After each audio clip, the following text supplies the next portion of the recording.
আপনি দেখছেন বিশ্ব পুরো এগিয়ে যাচ্ছে, তাই না? এটা বাহ্যিক চোখ আপনার, কিন্তু আল্লাহর মারেফত দিয়ে দেখলে আপনি বুঝতে পারতেন বিশ্ব আগাচ্ছে ঠিকই, বাট কিয়ামতের দিকে। কিসের দিকে?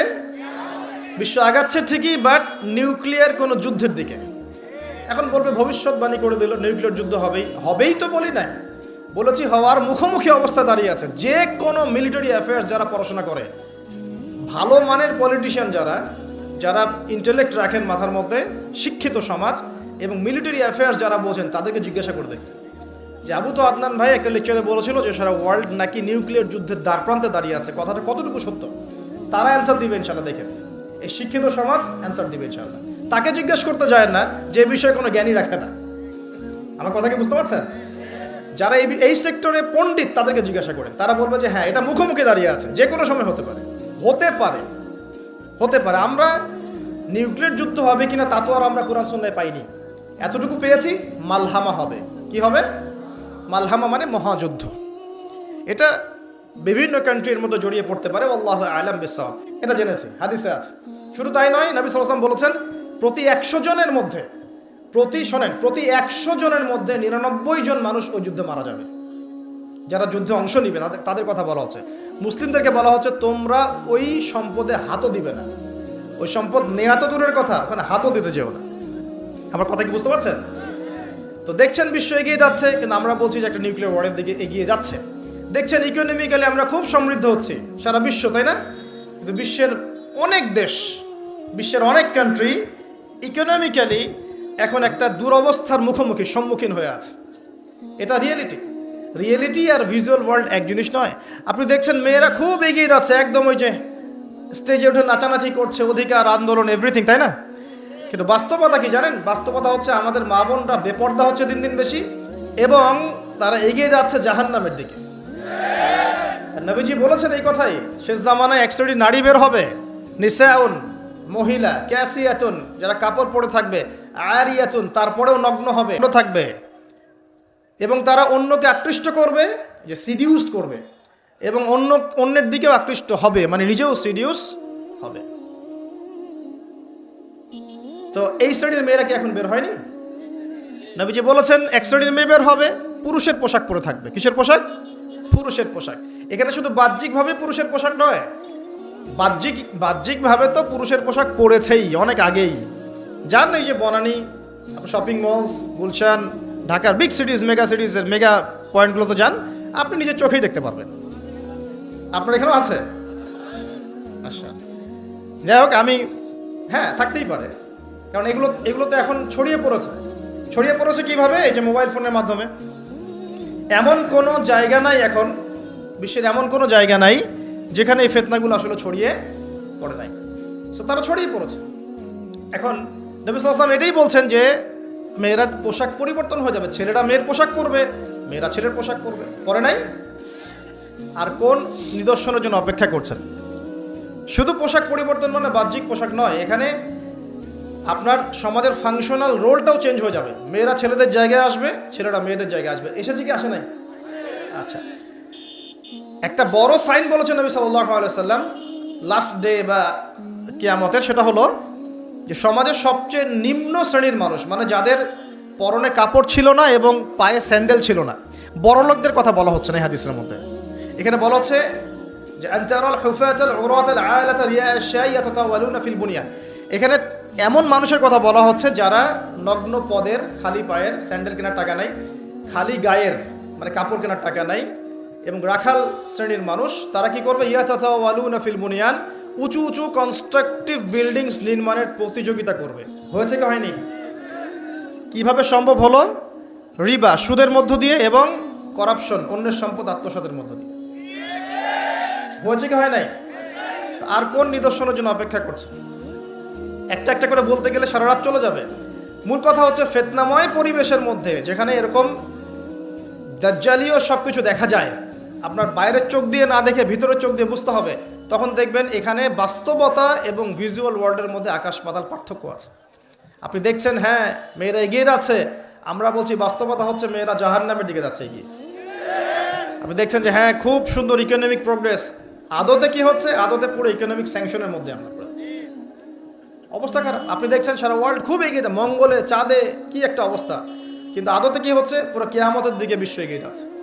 দেখছেন মুসলিম উম্মাহ খুবই নারে তাকবীর আল্লাহু আকবার একদম, তাই না আমাদের অবস্থা?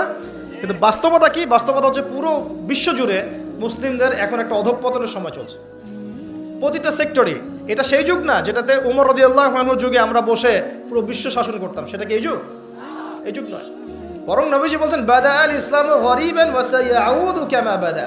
ইসলাম শুরু হয়েছিল অপরিচিতভাবে, গরীবভাবে, ওয়া সায়াউদু কামা বাদা, এবং আবার শীঘ্রই সে সেই অপরিচিত জায়গায় ফিরে আসবে। অপরিচিত জায়গায় ফিরে আসবে, গরীব জায়গায়। আপনি পরিবারে ইসলাম পালন করতে যান, পরিবারের মধ্যে আপনি গরীব হয়ে যাবেন, অপরিচিত হয়ে যাবেন।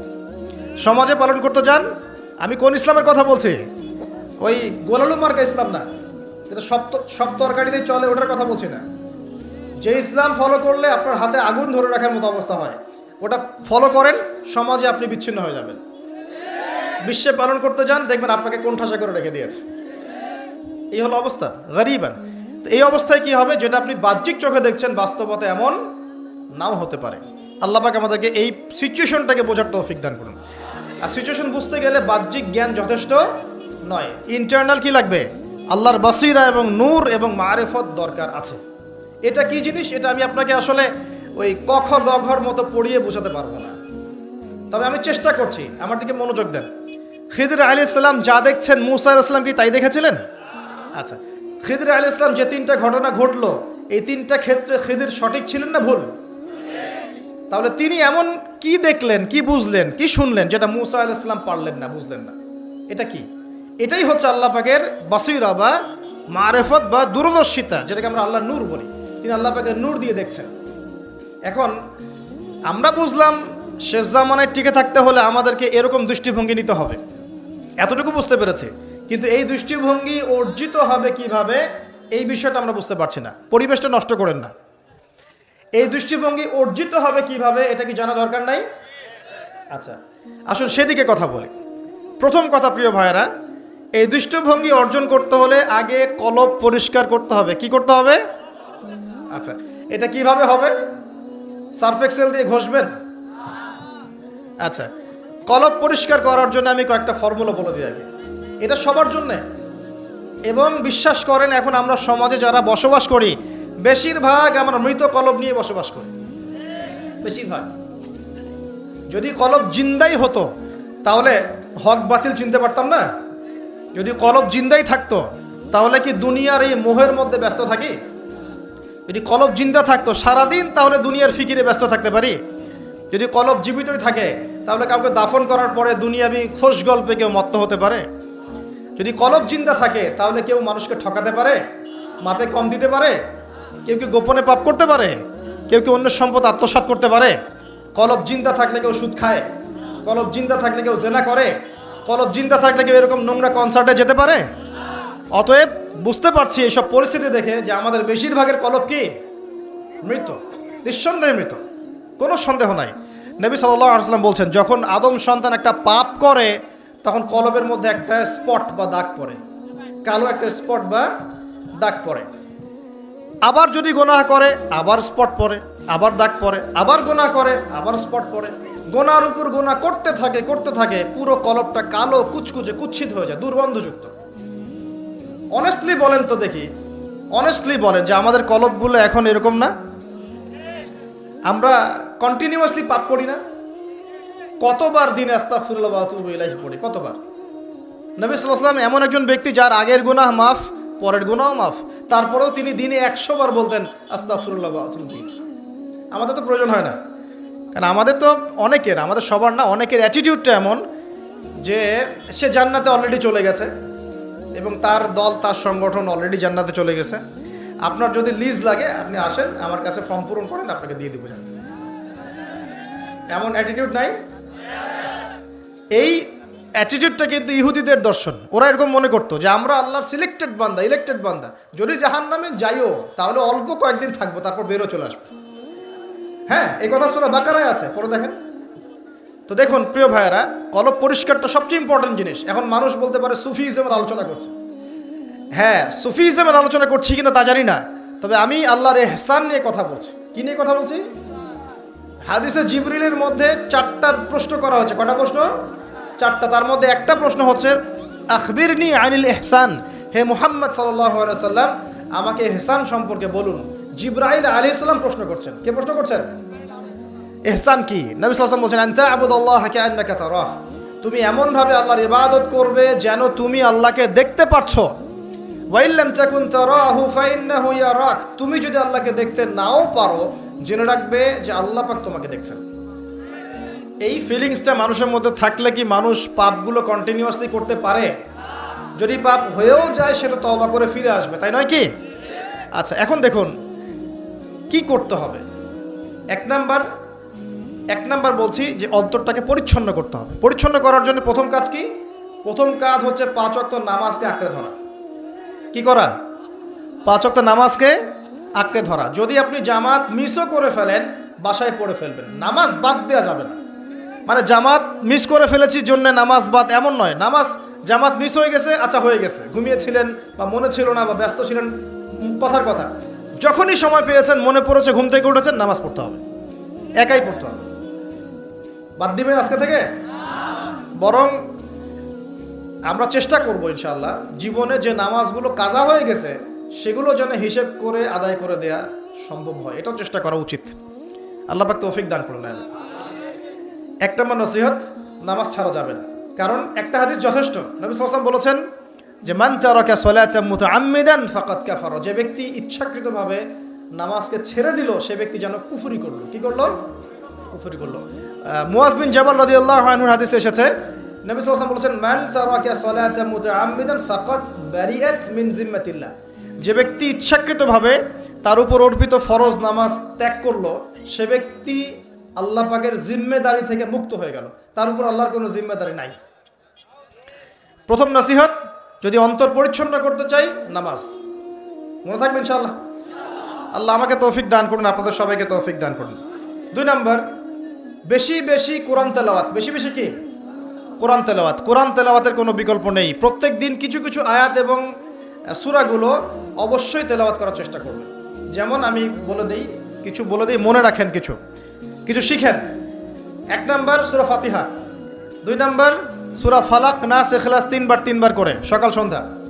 সূরা ফালাক নাস ইখলাস, কুল হুয়াল্লাহু আহাদ, কুল আউযু বিরাব্বিল ফালাক এবং কুল আউযু বিরাব্বিন নাস 3 বার। সূরাতুল কাফিরুন ঘুমানোর আগে 1 বার, সূরা হাশরের শেষ 3 আয়াত, সূরা বাকারার শেষের 3 আয়াত, ঠিক আছে? তারপরে সূরা মুমিনুনের কিছু আয়াত, আয়াতুল কুরসি, সূরা আলে ইমরানের শেষের 10 আয়াত, সম্ভব হলে সূরা মুলক, প্রত্যেক জুমায় সূরাতুল কাহফ, অথবা আপনি চাইলে এই যে মানুষ অনেকে ঝাড়ফুঁকের সমস্যা হয় না, বদনজর লাগা, ঝাড়ফুঁক, কুফরি কালাম, সেসব ক্ষেত্রে আপনি সূরা জিনের প্রথম 10 আয়াত, সূরা সফফাতের প্রথম 10 আয়াত, সূরা ইয়াসিন, সূরা কাহফের প্রথম 10 শেষ 10 এগুলোর উপর আমল করতে পারেন। ইনশাআল্লাহ দেখবেন আপনার জীবনে বরকত আসবে। আপনি চোখ লাগা, বদনজর, এই যে হিংসুকের হিংসা, চোখ লাগা, বদনজর, কুফরি, তাবিজ, কালাম এগুলো থেকে বেঁচে থাকবেন ইনশাআল্লাহ। আল্লাহ পাক আপনার পরিবারকে আপনাকে বাঁচাবে ইনশাআল্লাহ কোরআনের বদৌলতে।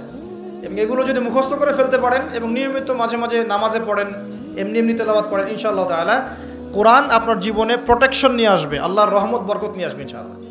এবং কোরআনের মধ্যে কি আছে? শেফা, আরোগ্য আছে। ওয়া নুনাজ্জিলু মিনাল কোরআন মা হুয়া শিফাউ ওয়া রাহমাতুল লিল মুমিনিন। আল্লাহ পাক বলছেন আমি কোরআন নাজিল করেছি, এর মধ্যেই মুমিনদের জন্য শিফা আছে, শিফা, আরোগ্য আছে এবং আল্লাহর রহমত, দয়া আছে। আমরা আরোগ্য চাই না? আল্লাহর দয়া চাই না? আর এই আরোগ্য শুধু দৈহিক রোগের আরোগ্য নয়, কলবের রোগের আরোগ্য। তো কোরআন তেলাওয়াতকে বাড়িয়ে দেওয়ার চেষ্টা করেন, আল্লাহ পাক তৌফিক দান করুন। আর যদি পসিবল হয়, আল্লাহ পাক যদি আরো ফুরসত দেন, তৌফিক দেন, প্রত্যেক দিন 1 ঘন্টা করে 1 পারা কোরআন তেলাওয়াত করবেন। পারবেন ইনশাআল্লাহ? আল্লাহ আমাদের সবাইকে তৌফিক দান করুন, আমিন। এরপর কি? বেশি বেশি আল্লাহর জিকির। 1 নম্বর কি বলেছি? সালাত। 2 নম্বর কোরআন তেলাওয়াত। 3 নম্বর হচ্ছে আল্লাহর জিকির। বেশি বেশি আল্লাহর জিকির। আল্লাহর জিকির মানে শুধু আল্লাহ আল্লাহ এটাকে বোঝাচ্ছি না আমি। আল্লাহর জিকির মানে আপনি সবসময় ফিল করবেন, আল্লাহকে স্মরণ করবেন যে আল্লাহ পাক আপনাকে দেখছেন, আপনি আল্লাহর ইবাদত করছেন, আল্লাহ আপনাকে দেখছেন। আপনি আল্লাহকে দেখতে না পারলেও আল্লাহ আপনাকে দেখছেন, আল্লাহ আপনার কথা শুনছেন, আল্লাহ হাজির নাজির, আপনি ফিল করবেন। জিকির মানে কি? স্মরণ করা। জিকির মানে কি? স্মরণ করা। আপনি সুবহানাল্লাহ পড়ছেন, আল্লাহর জিকির করছেন, আলহামদুলিল্লাহ আলহামদুলিল্লাহ পড়ছেন, আল্লাহু আকবার পড়ছেন, লা ইলাহা ইল্লাল্লাহ পড়ছেন, হ্যাঁ, লা হাওলা ওয়ালা কুওয়াতা ইল্লা বিল্লাহ পড়ছেন, এগুলোতে আপনি আল্লাহর জিকির করছেন, আলহামদুলিল্লাহ। এখন ব্যবসা করতে গিয়েছেন, এই যে মাপের দাড়িপাল্লা উঠালেন, এই যে মাপে কম দিচ্ছেন, এখন কি আল্লাহ আপনাকে দেখছেন না? এই যে আপনি আল্লাহকে স্মরণ করছেন যে আল্লাহ আমাকে দেখছেন, মাপে কমটা দেওয়া যাবে না, যদিও কাস্টমার বুঝতে পারছে না। এই যে আপনি আল্লাহকে স্মরণ করলেন, এটাই আল্লাহর জিকির। এটা কি আল্লাহর জিকির। আপনি ওই যে স্কুলে গিয়েছেন বা কলেজে গিয়েছেন, এখন মাশাআল্লাহ আপনার তো বান্ধবীর অভাব নাই, কয়েকজন বান্ধবী আপনাকে ফোর্স করছে, চল ওখানে গিয়ে কফি খাই, এই করি সেই করি, আজকে ঘুরে আসি রমনা পার্ক নাকি। তো এখন আপনি আল্লাহকে স্মরণ করছেন যে আমি আল্লাহকে দেখতে না পারলেও আল্লাহ তো আমাকে দেখছেন, না আমি তোমাদের সাথে যেতে পারবো না, এটা আমার জন্য জায়েজ নাই। এই যে আপনি আল্লাহকে স্মরণ করলেন, এটার নাম কি? আল্লাহর জিকির। সমাজের দায়িত্ব পেয়েছেন, আলহামদুলিল্লাহ, দায়িত্ব পাওয়া খারাপ কিছু নয়, এটাকে সঠিকভাবে পালন করাটাই চ্যালেঞ্জ। দায়িত্ব পাওয়া খারাপ কিছু নয়, দায়িত্বটাকে সঠিকভাবে পালন করাটা চ্যালেঞ্জ। দায়িত্ব পালন করতে গিয়ে আপনি ন্যায় বিচার করছেন, যখন দেখছেন যে এমন একটা বিচার সামনে চলে আসছে যে এখানে তো সমস্যা, এখানে ন্যায় বিচার করলে আমাকে হয়তো কিছু প্রতিবন্ধকতা শিকার হতে পারে, আর যদি অন্যায় করি তাহলে দুনিয়ার স্বার্থ আছে। এখন আপনি যদি অন্যায়টাকে বেছে নেন, আপনি আল্লাহর জিকির করেন নাই। যদি তখন আপনি ন্যায়টাকে বেছে নেন, আপনি তখন আল্লাহর জিকির করেছেন। আল্লাহর জিকির শুধুমাত্র সুবহানাল্লাহ আলহামদুলিল্লাহ তাসবিহ তাহলিলে নয়, সমাজের চলতে ফিরতে উঠতে বসতে সবখানেই আল্লাহর জিকির আছে। আল্লাহর স্মরণ, আল্লাহকে স্মরণ কর, আল্লাহ পাক তৌফিক দান করুন। আমি তো জিকির বাড়িয়ে দেই। 4 নাম্বার কি? 4 নাম্বার হচ্ছে জ্ঞান অর্জন, মানে বেশি বেশি কোরআন সুন্নাহর জ্ঞান অর্জন করেন, আল্লাহর নূর মারিফত পাওয়া যাবে ইনশাআল্লাহ। 5 নাম্বার একটা বলে দেই, সেটা হলো আল্লাহওয়ালা মানুষ, যারা আল্লাহওয়ালা মানুষ, আল্লাহর এবং রাসূলের কথা বলেন, যারা মুত্তাকি পরহেজগার এবং সৎ, এইসব মানুষদের সাথে সংস্পর্শে থাকেন, আল্লাহ পাকের নূর পাওয়া যাবে ইনশাআল্লাহ। আর 5টা কথা বললাম, খালি অনলি 5টা।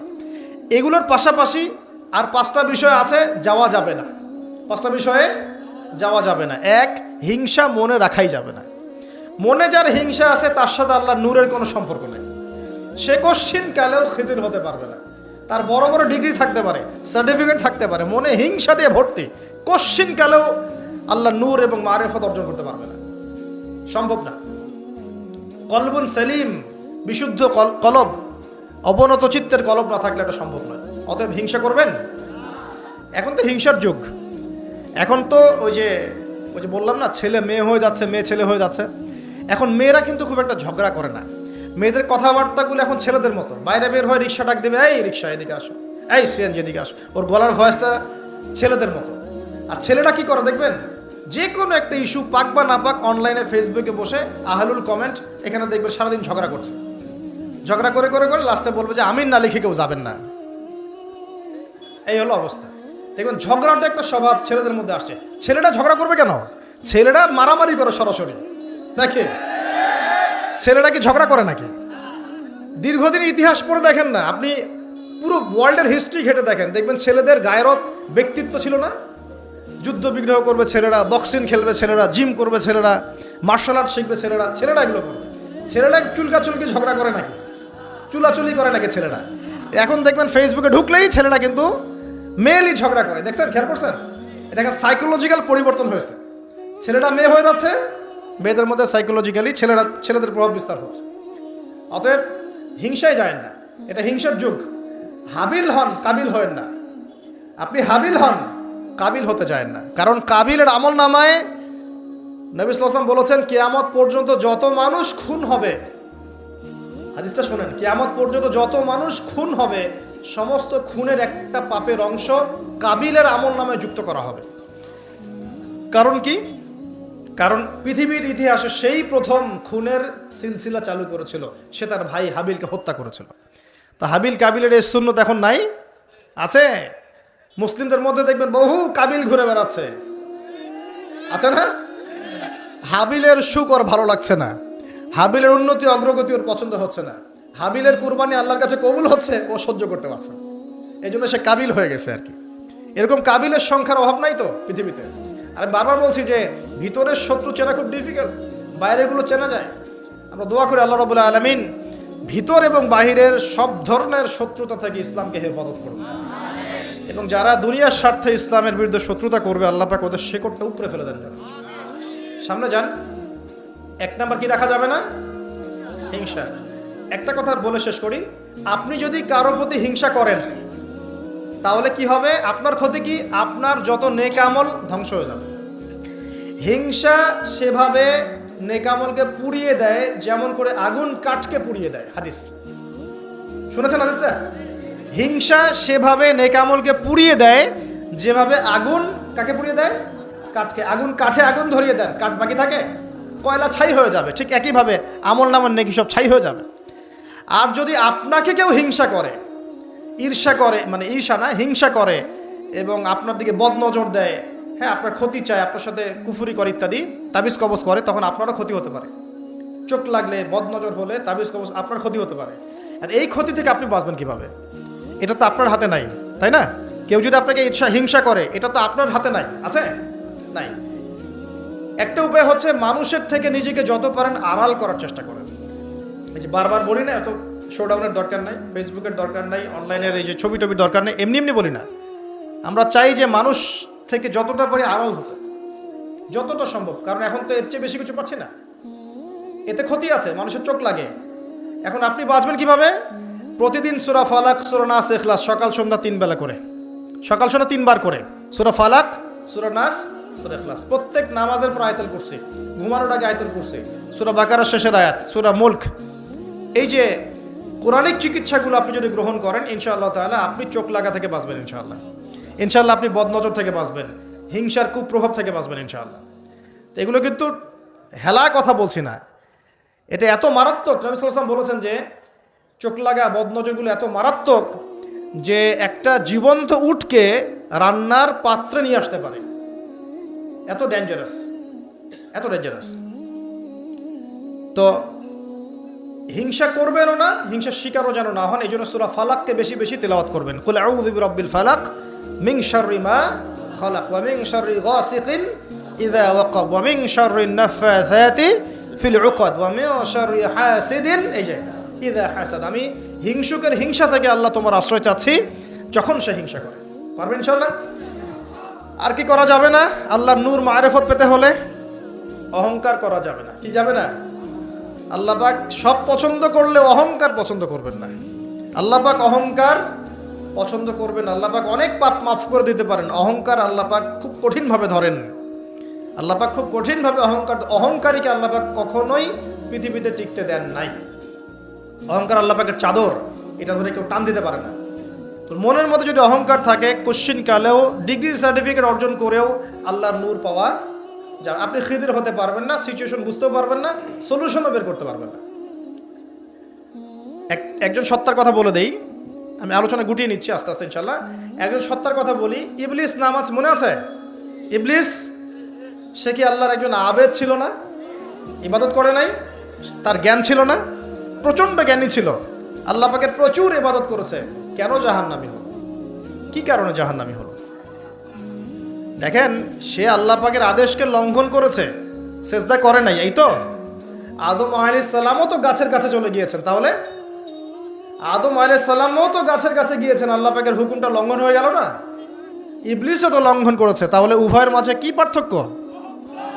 পার্থক্যটা হচ্ছে আদম আলাইহিস সালাম ভুল করে তওবা করে ফিরে এসেছেন, অহংকার করেন নাই, করেছেন? পক্ষান্তরে ইবলিস ভুল করেও তার উপর অটল থেকেছে। সে বলেছে খালাকতানি মিন নার ওয়া খালাকতাহু মিন তিন। আল্লাহ, আপনি যে আমাকে বলছেন আদমকে সিজদা করতে, আপনি ভুল, আমি সঠিক। নাউজুবিল্লাহ। এই যে আবা ওয়াস্তাকবার, সে উদ্ধত হলো এবং অহংকার প্রদর্শন করলো, এই একটা কারণেই আল্লাহ পাক কি করেছেন? তাকে চিরস্থায়ী জাহান্নামে দিয়েছেন। কথা কি বুঝতে পারছেন? অতএব অহংকার থাকলে আল্লাহর নূর পাওয়া যাবে না। ইবলিসের ইবাদত ছিল, টিকতে পারে নাই। ওর কিন্তু ইলম ছিল, টিকতে পারে নাই। আল্লাহ বোঝার তৌফিক দান করেন। আর অহংকার মানে এই নয় যে আপনি ভালো জামা পরেছেন, ভালো একটা সুন্দর বাড়ি করেছেন, আপনার জুতাটা সুন্দর, আপনার মানে কিছু জমি জমা আছে, হ্যাঁ, আপনার চলাফেরা, আপনি শৌখিনতা পছন্দ করেন, এটার নাম অহংকার নয়। অহংকার কি? অহংকার হচ্ছে মাতারুল হাক্কি ওয়া গামতুন নাস, সত্য যেটা আল্লাহর পক্ষ থেকে, সত্য বিধানটাকে অস্বীকার করা এবং মানুষকে তুচ্ছ তাচ্ছিল্য করা, এই হলো অহংকার। মনে থাকবে? অহংকার কি? সত্যকে প্রত্যাখ্যান করা এবং মানুষকে কি করা? তুচ্ছ তাচ্ছিল্য করা। একজন মুমিন ভাইয়ের খারাপ হওয়ার জন্য এতটুকু যথেষ্ট যে সে আরেকজন মুমিন ভাইকে তুচ্ছ তাচ্ছিল্য করছে। এখন এই সোশ্যাল মিডিয়াতে এটা হয় না? সোশ্যাল মিডিয়া মানেই হচ্ছে যাকে পাও ধুয়ে দাও একদম, মানে এর মধ্য দিয়ে দিনের কি যে খেদমত করতেছে আল্লাহ ভালো জান। অথচ আপনি তারে বসায় দেন এসব চেয়ারে, দেখেন কয়টা লাইন বলতে পারে এখানে বসে, দুটা হাদিস মুখস্থ করতে দেন, 40টা আয়াত মুখস্থ করতে দেন, দিনের জন্য একটা বই লিখতে দেন। মানে এখন দেখবেন এমন একটা যুগ চলছে, যারা কাজ করে ওরা বেশি সমালোচনার শিকার হয়, যে কাজ করে না ওর কোনো সমালোচনাই নাই, যে নামাজ পড়ে না ওকে নিয়ে কোনো ফিকির নাই, যে নামাজ পড়ে ওর হাতটা নিচে নামানোর উপরে ওঠানোর জন্য ব্যস্ত হয়ে আছে আর কি। খেয়াল করেন নাই? যে নামাজ পড়ে না কোনো ফিকিরই নাই, যে বেচারা নামাজ ধরেছে ওকে ডেকে আনা হচ্ছে, এদিকে আসো তোমার নামাজ ঠিক হয় নাই, নামাজ এটা ঠিক করতে হবে, ওই ঠিক করতে হবে। আরে ভাই যে নামাজ পড়ে না ওর কাছে যাও, তুমি ওকে নামাজই বানাও। আর যারা মেহনত করে মানুষকে নামাজই বানায়, দেখবেন এই লোকগুলোকে টার্গেট করে ধরে ধরে নামাজ ঠিক করতেছে।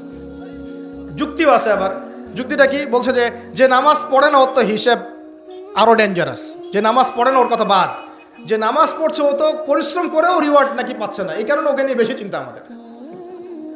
তো আসলে যে ইবলিসই কিয়াস, ইবলিস একটা কিয়াস করছিল না, যে আমাকে আগুন দিয়ে সৃষ্টি করেছেন, আর যে আদমকে মাটি দিয়ে সৃষ্টি করেছেন, আমি কেন ওকে সেজদা করব? এই কিয়াসগুলো বাতিল কিয়াস। আরে ভাই সে তো নামাজ পড়ছে, অ্যাটলিস্ট সে তো নামাজ পড়ছে। কে বললো যে এই ইখতিলাফি মাসালাগুলোর কারণে নামাজই কবুল হবে না? নামাজ কবুল করার দায়িত্ব কি আপনি নিয়েছেন নাকি? নামাজের মধ্যে সবচেয়ে ইম্পর্টেন্ট জিনিসটা কি? আল্লাহর ধ্যান নাকি আল্লাহর মারেফত, নামাজের মনোযোগ, কনসেন্ট্রেশন, আপনার এই যে কি বলে খুশু, এটা বেশি ইম্পর্টেন্ট না? নামাজে আপনার বাইরের আচরণ সব ঠিক আছে, কিন্তু নামাজে কোনো মনোযোগ নাই, নামাজে কোনো মনোযোগই নাই, কি পড়েন কিছু বোঝেনই না, নামাজ পড়ে আল্লাহকে পাচ্ছেন না, চিনছেন না, নামাজ পড়েও আপনি পাপ থেকে দূরে থাকতে পারছেন না, তার মানে নামাজ কবুল হচ্ছে না। তো নামাজের ভিতরের রুহটা কোথায়, আত্মাটা কোথায়? ভিতরের আত্মা নিয়ে মেহনত কম, বাইরের বিষয় নিয়ে মেহনত বেশি। আল্লাহ পাক মুসলিম উম্মাকে বোঝার তৌফিক দান করুন। প্রিয় ভাইয়েরা, তো কোথায় ছিলাম আমি? হ্যাঁ, অহংকার। ইবলিস অহংকার করেছে বলে কি হয়ে গেল? আল্লাহ পাক তাকে রিজেক্ট করলেন। তো আল্লাহ রাব্বুল আলামিন আমাদের সবাইকে অহংকার থেকে দূরে রাখুন, আমিন। এবং আমাদের মনে যদি অহংকার থেকে থাকে, এগুলোকে দূর করে ফেলার তৌফিক আল্লাহ পাক দান করুন। কিভাবে? দুটো কাজ করলে দূর হয়ে যাবে। এক, বেশি বেশি মৃত্যুর কথা স্মরণ করলে, যখন আমি ভিতর থেকে ফিল করবো যে হ্যাঁ আমাকে মারা যেতে হবে, আমার হিসেব আমাকে দিতে হবে, তখন দেখবেন নিজেকে নিয়েই মানুষ বেশি ব্যস্ত থাকবে।